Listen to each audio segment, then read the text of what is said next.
సహస్ర హత్య కేసులో నమ్మలేని నిజాలు బయటపడ్డాయి. బాలికను హత్య చేసిన బాలుడు పెద్ద సైకోగా చెప్తున్నారు. యూట్యూబ్ వీడియోలు, క్రైమ్ సీన్స్ చూసి హత్య చేసినట్టుగా తెలుస్తుంది. ఇక పక్కా పథకం ప్రకారమే క్రైమ్ సీన్ బాలుడు రచించినట్టుగా తెలుస్తుంది. హత్య చేసి ఆధారాలు మాయం చేయడం నేర్చుకున్నాడు ఆ బాలుడు. పోలీసుల విచారణలోనూ ఇంటెలిజెంట్ క్రిమినల్లా వ్యవహరించినట్టుగా తెలుస్తోంది. రూటు మార్చి పోలీసులను డైవర్షన్ చేశాడు ఆ బాలుడు. సహస్ర చనిపోయిందని నిర్ధారించుకున్నాకే ఇంటి బయట డోర్ పెట్టి వెళ్ళిపోయినట్టుగా తెలుస్తుంది. బాలుడు రెగ్యులర్గా కత్తి పట్టుకొని తిరుగుతాడంటూ కూడా వెల్లడైంది. తండ్రి మద్యానికి బానిస, తల్లి ఓ ప్రైవేట్ ఉద్యోగిని. ఇక బాలుడు తల్లిదండ్రులను విచారిస్తున్నారు డీసీపీ. మొత్తం మీద ఈ వ్యవహారంలో సంచలన అంశాలు బయటపడ్డాయి. ప్రస్తుతం బాలుడు రెగ్యులర్గా కత్తి పట్టుకొని తిరుగుతాడని, ఒక జులైలా మారిపోయాడని చెప్తున్నారు. తండ్రి మద్యానికి బానిసై తల్లి ప్రైవేట్ ఉద్యోగం చేస్తూ పెద్దగా పట్టించుకున్నట్టుగా తెలుస్తుంది. దీంతో ఈ బాలుడి వ్యవహారం ఇప్పుడు చర్చనీయాంశంగా మారింది. వీడు బాలుడు కాదు, వీడు ఒక మైనర్ కిల్లర్. వీడిని బాలుడు అని సంబోధించకంటే ఈజ్ అ మైనర్ కిల్లర్ అని సంబోధిస్తేనే మంచిది. అత్యంత కిరాతకమైనటువంటి హత్య చేసిన ఈ నిందితుడిని ప్రస్తుతం పోలీసులు విచారిస్తున్నారు. ఇంకా ఏమేం చేశావు, ఎలాంటి అలవాట్లు ఉన్నాయి, అసలు హత్య చేసిన తీరేంటి అని పూర్తి స్థాయిలో విచారిస్తున్నారు. పోలీసుల విచారణలో కూడా ఇంటెలిజెంట్లా వ్యవహరించడం తెలుస్తుంది. హత్య చేసి ఆధారాలు మాయం చేయాలి కూడా ఎలాగో నేర్చుకున్నాడు. మొత్తం మీద ఈ మొత్తం వ్యవహారాన్ని కూడా ఆన్లైన్ యూజ్ చేసి యూట్యూబ్ వీడియోలు, క్రైమ్ సీన్స్ చూసి హత్య చేసినట్టుగా తెలిసింది. పక్కా ప్రొఫెషనల్ కిల్లర్లా మారిపోయాడు. ఒకవేళ వీడు ఇప్పుడు దొరకకపోతే ఇంకా ఎన్ని హత్యలు చేసేవాడంటూ స్థానికులంతా కూడా భయాందోళనకు గురవుతున్న పరిస్థితి. రైట్, మా కొలీగ్ సురేష్ జైన్ అవుతున్నారు. సురేష్, ఈ మైనర్ కిల్లర్ పోలీసుల విచారణలో అనేక అంశాలు బయటపెట్టినట్టుగా తెలుస్తోంది. అయితే పోలీసుల దగ్గర కూడా చాలా ఇంటెలిజెంట్గా ప్రవర్తించినట్టుగా తెలుస్తోంది. ఏంటి వీడికి సంబంధించిన ఎలాంటి వ్యవహారాలు బయటపడ్డాయి పోలీసుల ఇన్వెస్టిగేషన్లో? సహస్ర హత్య కేసులో బాలుడిని అదుపులోకి తీసుకున్న తర్వాత అనుమానం వచ్చి అనేక సార్లు విచారించినప్పుడు విచారణ తప్పించుకునే ప్రయత్నం చేశాడు. తనకు తెలియదు, నేను చేయలేదు అంటూ వేరే వాళ్ళు అరుపులు వినపడ్డాయి, మేము పక్కింట్లో ఉంటామంటూ కూడా ఆ బాలుడు చెప్పినట్టు తెలుస్తుంది. ప్రస్తుతం పోలీసులు తమదైన శైలిలో విచారించడంతో ఒక్కసారిగా నిజం ఒప్పుకొని చేసిన మైనర్ కిల్లర్ అయిన చెప్తున్నామో అతనే అతిథి పోలీసులు జరిగింది. విచారించు కట్టిస్తాడు. సార్ ఏదైతే లెటర్ రాసుకున్నాడో మెషిన్ డన్ అనే దానికి సంబంధించి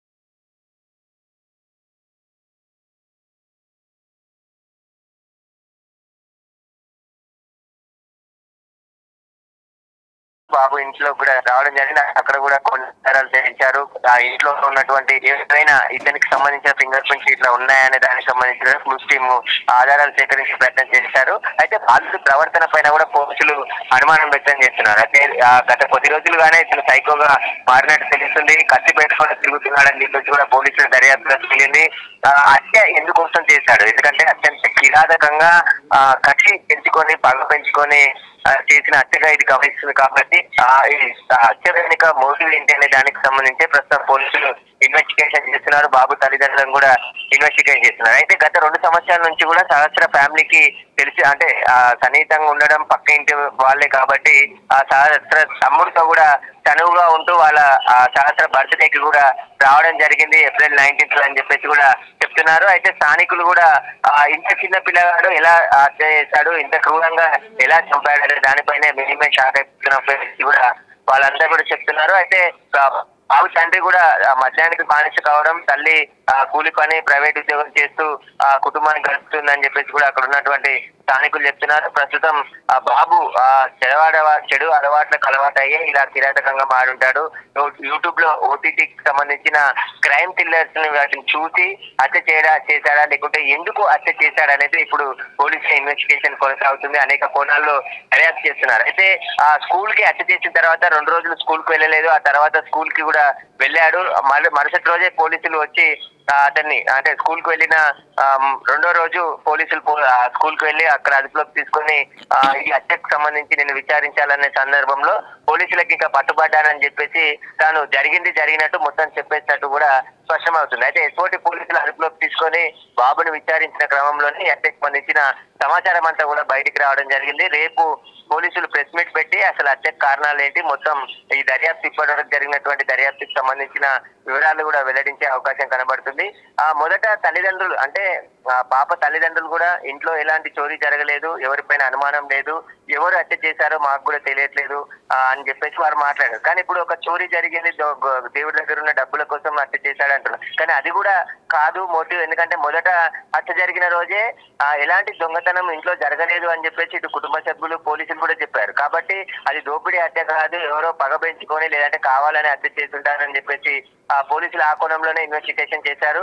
కానీ ఇప్పుడు ఇంటి పక్కన్న బాలుడే హత్య చేశాడని తేలడంతోనే పోలీసులు ఎందుకు హత్య చేశాడనే దానికి సంబంధించి అన్ని కోణాల్లో దర్యాప్తు చేస్తున్నారు. ప్రస్తుతం బాబు తల్లిదండ్రులను కూడా అదుపులోకి తీసుకొని పోలీసులు విచారిస్తున్నారు. అసలు హత్య జరిగినా ఎందుకు చెప్పలేదు, బాబుకు ఒకవేళ తల్లిదండ్రులకు చెప్తే వాళ్ళు చెప్పకుండా ఎందుకు దాచిపెట్టారు, వాటికి సంబంధించిన వివరాలు కూడా వారిని అడిగి తెలుసుకుంటున్నారు. ప్రస్తుతం బాలనగర్ డీసీ వారిని విచారిస్తున్నారు.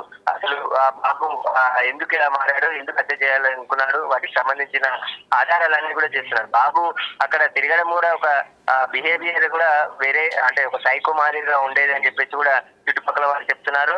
ఎవరికి అనుమానం రాకుండా 2 రోజుల పాటు అక్కడే అందరితో కలిసి తిరిగారని చెప్పేసి కూడా గుర్తించడం జరిగింది. అయితే బాబు ఎందుకు అక్కడికి వెళ్లి పాపని హత్య చేశాడు, ఆ వ్యక్తికి ఎందుకు ప్రతిఘటించకపోయినా చోరీ చేస్తే చోరీకి ఇంట్లో వాళ్ళకి చెప్తానంటే అక్కడ ఎలాంటి వస్తువులు పోలేదని చెప్పేసి మొదటి రోజు హత్య జరిగిన తర్వాత పేరెంట్స్ గానీ అటు పోలీసులు గానీ చెప్పారు. మరిగా ఇప్పుడు చోరీకి సంబంధించా లేదంటే ఇతర కారణాలు ఏమైనా ఉన్నాయనే దానికి సంబంధించి కూడా పోలీసులు అయితే దర్యాప్తు చేస్తున్నారు.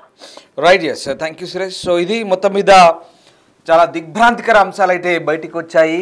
పక్కా పథకం ప్రకారమే క్రైమ్ సీన్ రచించినాడు ఆ బాలుడు. హత్య చేసి ఆధారాలు మాయం చేసేందుకు కూడా ప్రయత్నించాడు. పోలీసులను కూడా బురిడి కొట్టించే ప్రయత్నం చేశాడు. యూట్యూబ్ వీడియోలు క్రైమ్ సీన్ చూసి హత్య చేసినట్టుగా స్పష్టమైంది. బాలికను హత్య చేసిన ఆ బాలుడు ఒక సైకోగా చెప్తున్నారు. ఎప్పుడూ జేబులో చిన్నపాటి కత్తి పెట్టుకొని తిరిగేవాడని చెప్తున్నారు. తండ్రి తాగుబోతూ, తల్లి చిన్నపాటి ఉద్యోగం చేస్తూ కుటుంబాన్ని పోషిస్తోంది. కొడుకు ఇలా మారిపోయాడు. ఒకసారి ఆ నిందితుడు గతంలో సహస్ర బర్త్డే అయినప్పుడు కూడా ఇంటికి వచ్చి కేక్ తినిపిస్తున్న దృశ్యాలు మనం చూడొచ్చు. సో మొత్తం మీద అయితే ఈ హత్య చేసిన తర్వాత 2 రోజులు అబ్స్కాండ్ అయ్యాడు. 3వ రోజు స్కూల్కి వెళ్ళాడు. స్కూల్కి అప్పుడు పోలీసులు అతన్ని ఇన్వెస్టిగేషన్ చేసే క్రమంలో స్కూల్కి వెళ్ళినప్పుడు భయంతో మొత్తం బయట పెట్టాడు. ఇక ఒక సందర్భంలో వేరొక ఫ్రెండ్తో కూడా తాను హత్య చేసిన అంశాన్ని కూడా షేర్ చేసుకున్నట్టుగా తెలుస్తుంది. దానికి సంబంధించిన ఆడియో బయటకు వచ్చింది. ఒకసారి ఆ ఆడియో విందాం.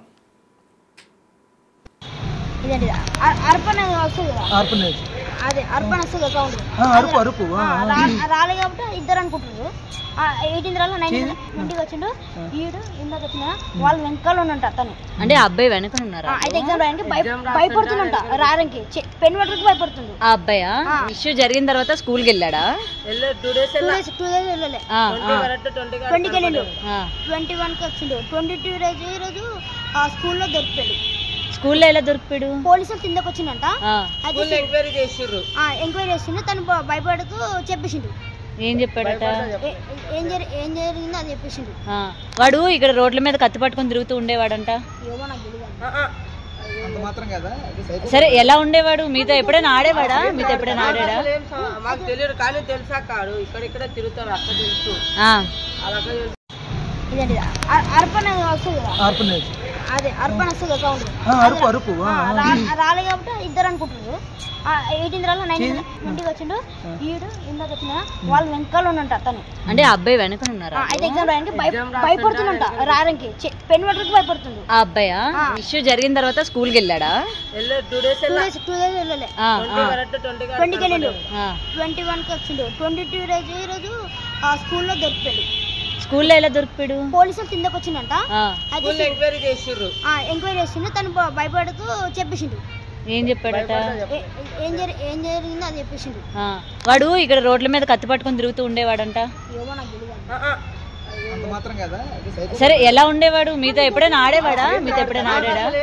మాకు తెలియదు, కానీ తెలుసా కాడు ఇక్కడ తిరుగుతాడు అక్కడ తెలుసు.